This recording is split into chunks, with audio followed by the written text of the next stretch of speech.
Welcome back to NC Realtors Redefined, the NC Realtors podcast. On this episode from the Redefined archives. Appraisals aren't magic. We all have the same data. Agents and brokers in the field are using the same MLS data that we are. So if you think there's going to be a problem with the appraisal, there probably will be a problem with the appraisal. But first, do you have feedback on a story or topic that you'd like to hear covered on this podcast? Then give us a call at 336-550-4437. When leaving your voicemail, be sure to tell us your name and where you're from. Your comments may be used on a future episode of NC Realtors Redefined.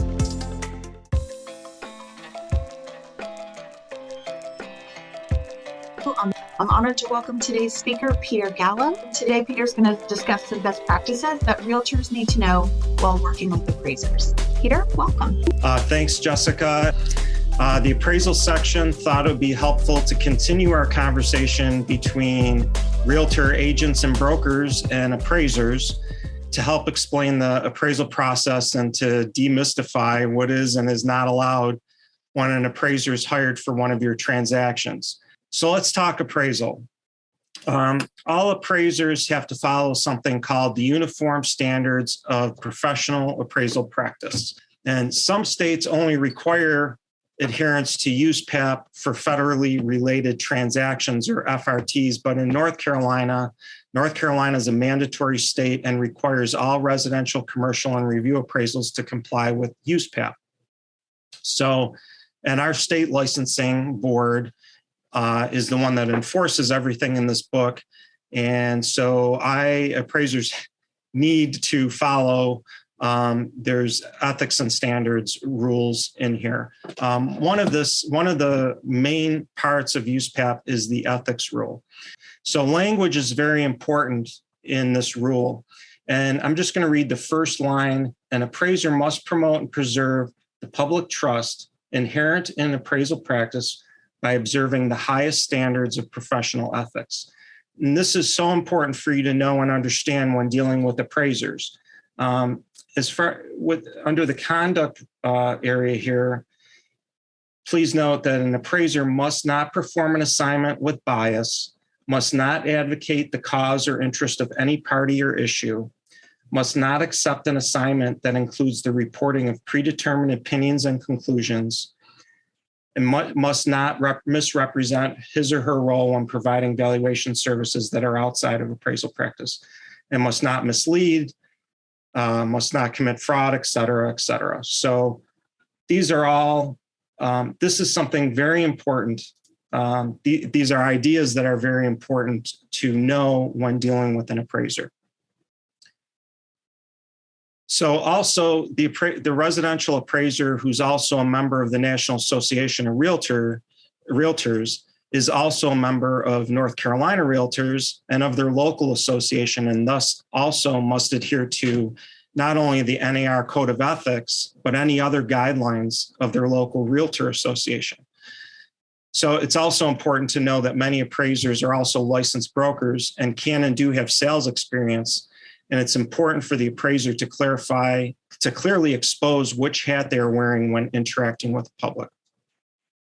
So the role of the appraiser, we're not advocates. We're hired by the client to be an unbiased third party. This is what gives the market confidence that a state certified, unbiased, unrelated third party has observed and given an opinion of value on a property that is the collateral for a loan. These loans are bought and sold by investors and allow not only for the existence of the 30-year mortgage, but bring stability to the housing market and the economy overall as buyers and potential sellers look to take advantage of the equity in their home and build wealth. So let's talk about, in light of all of this, let's talk about communicating with the appraiser. There are kind of two periods of time where interaction with an appraiser are different. That's before the assignment is completed and after the assignment is completed. So before the assignment, first and foremost, in any way, you can't pressure the appraiser.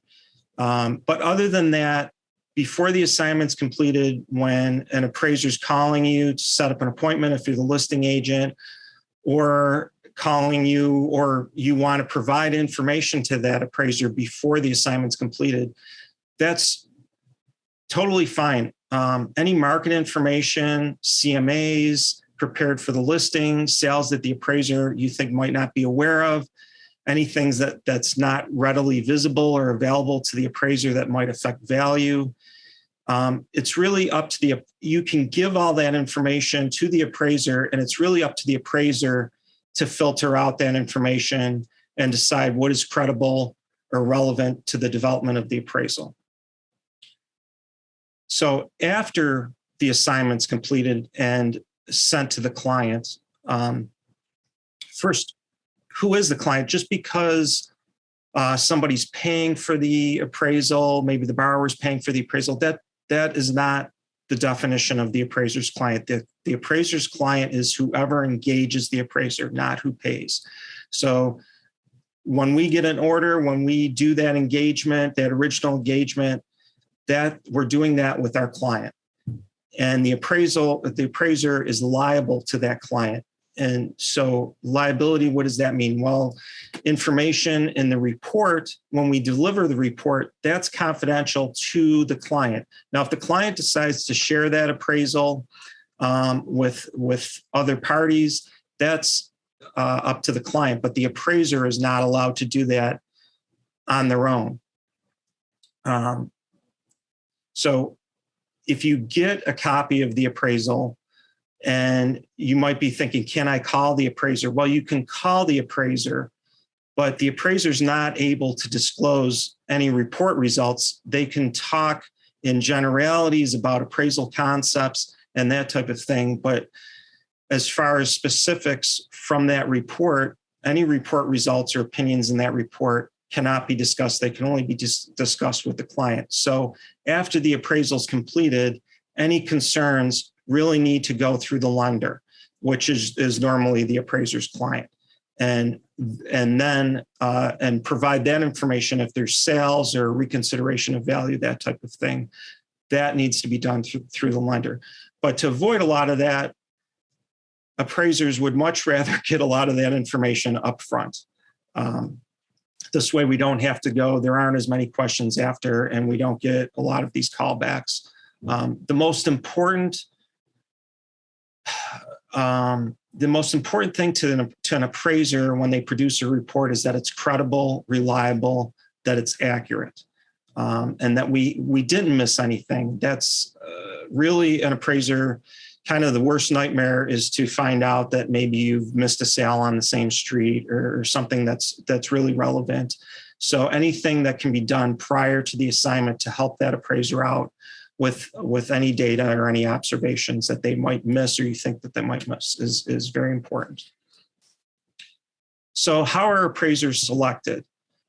Appraisers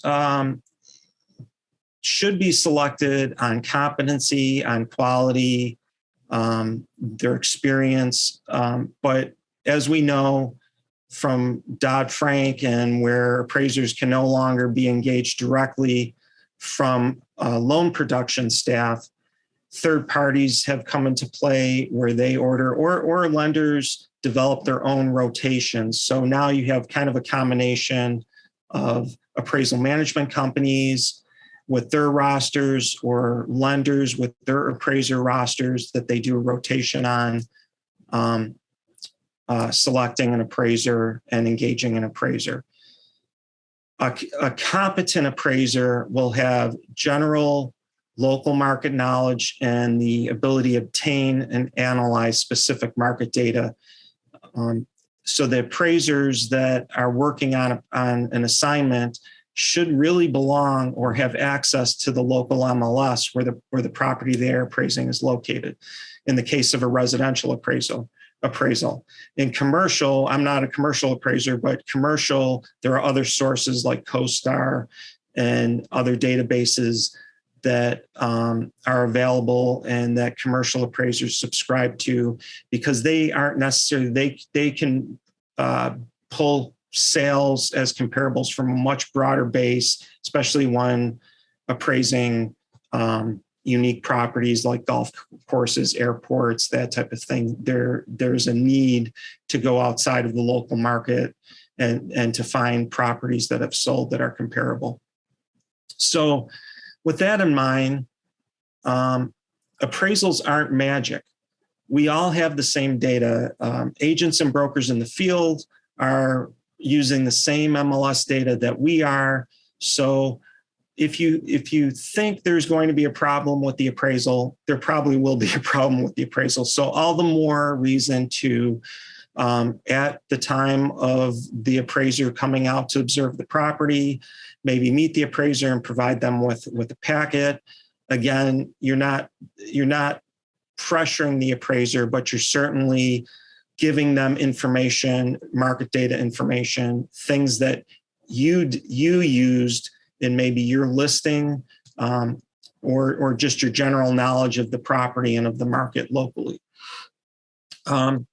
So when we talk about selecting, let's talk about selecting sales as comparables. So appraisers often use the concept of bracketing. When an appraiser approaches value on a unique property, what you are doing to begin with is you're kind of trying to find sales that you know are superior to the property you're appraising, and then also looking at and figuring out what are definitely inferior properties. And then you're trying to squeeze down on that, especially on unique properties, and find the data in between there and further refine it until you have sales that you think represent all the characteristics of the property and that bracket the property, that maybe they're a little bit bigger, a little bit smaller. They have, if you have a house that has a water tower that you're trying to appraise, that you try and get another sale as a comparable that has something externally like that also affects that property that has sold. And you can see how different external issues affect the value of the properties in that neighborhood. And in that light too, we can't just consider the high or the low sales. We must consider all sales for use as comparables.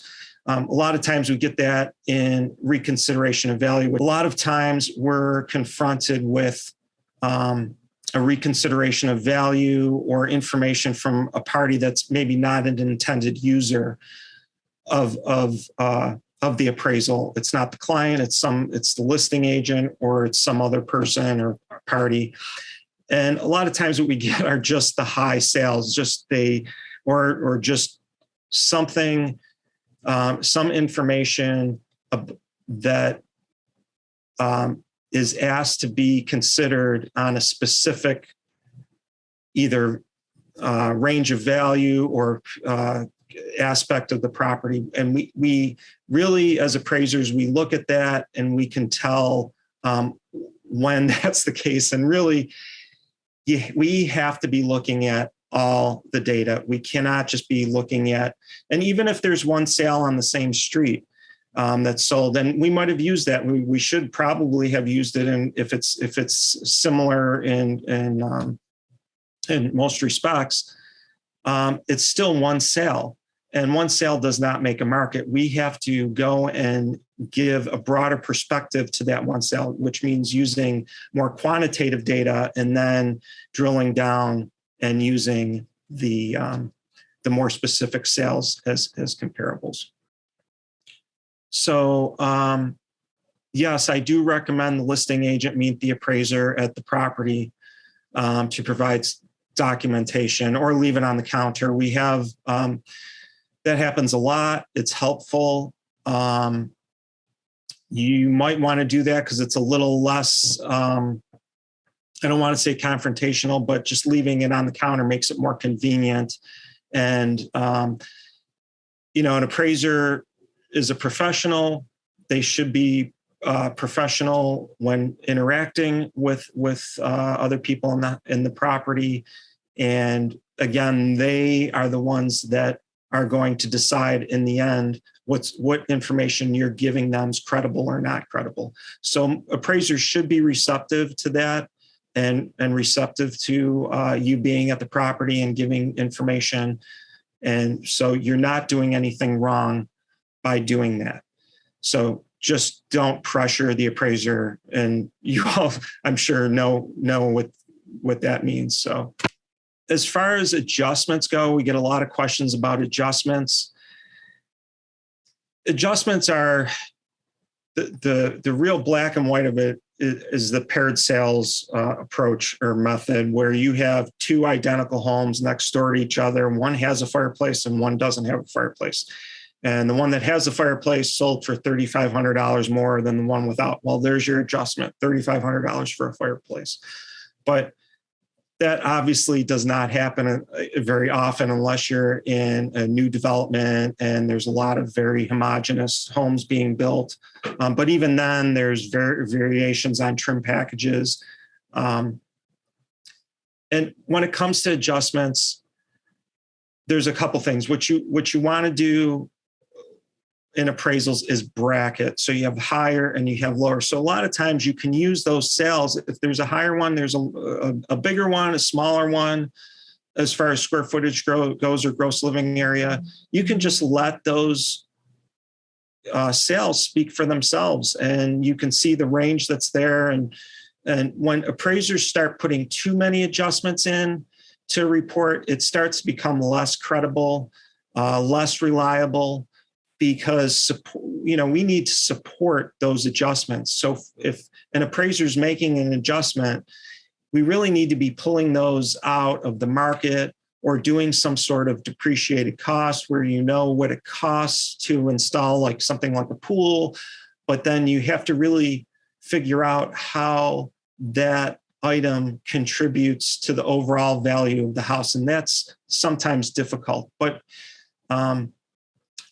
cost, and again, cost doesn't always equal value.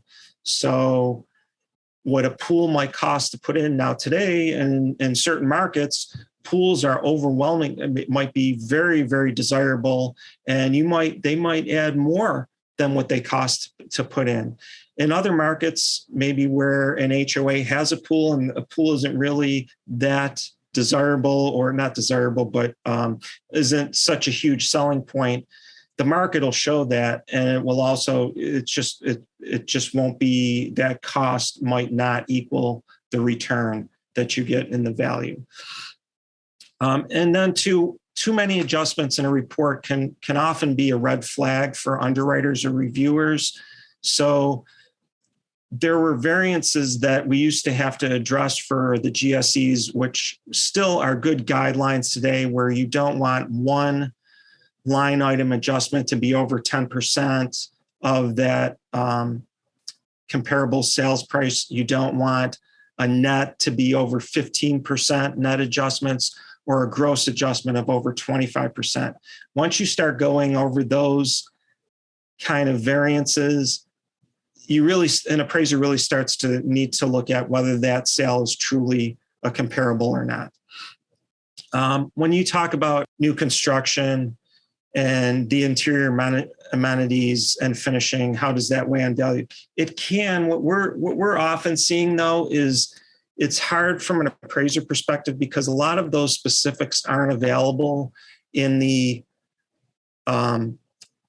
descriptions of the listings by the builder in the MLS. What you get is you get a lot of representative photos, generic language. So what the appraiser's doing is really looking at the size, the quality, and they really need to drive by and look at and know that development and talk to the builder about what they're, and look at contracts and see what they're getting for the different finishes. And that's the thing too, an upgraded trim package, or maybe an upgraded hardwood from maybe a lesser hardwood to a more a superior hardwood, or maybe a little more costlier. It just depends. It really depends on the overall, what the subject, what the appraiser, how the appraiser sees the subject and when they inspect it, but also we're looking at really quantitatively. Usually there's a lot of data in these new developments, and you can see trends, and you can see that the big factors are the garages, 1-car garage versus 2-car, the amount of bathrooms, the square footage.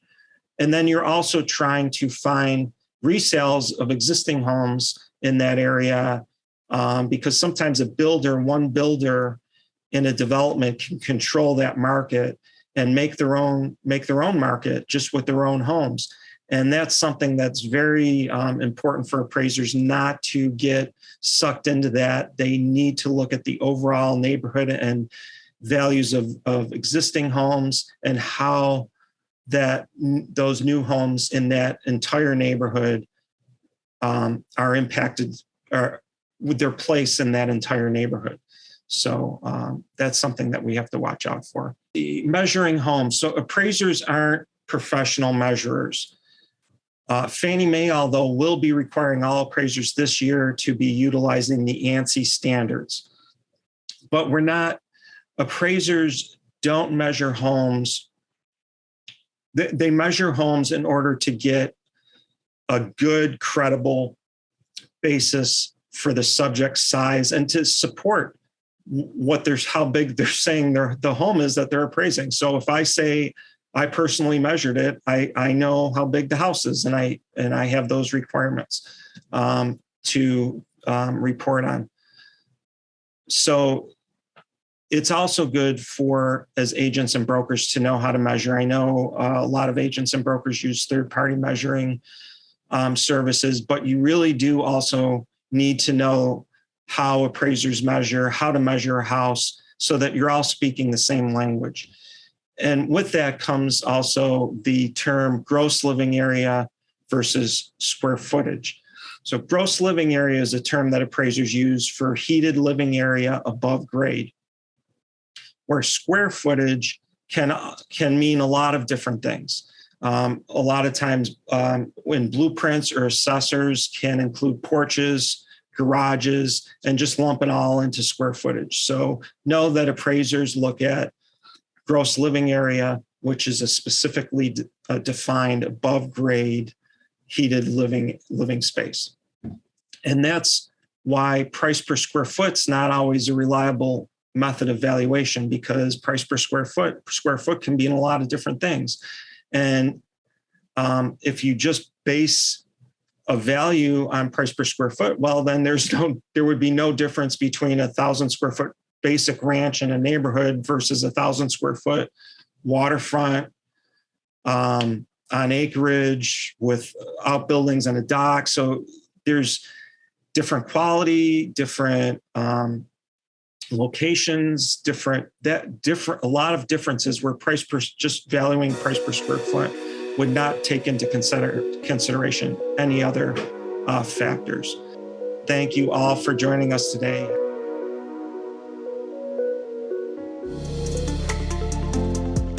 Thanks for listening to NC Realtors Redefined. Be sure to never miss an episode by subscribing on Apple Podcasts, Spotify, or SoundCloud.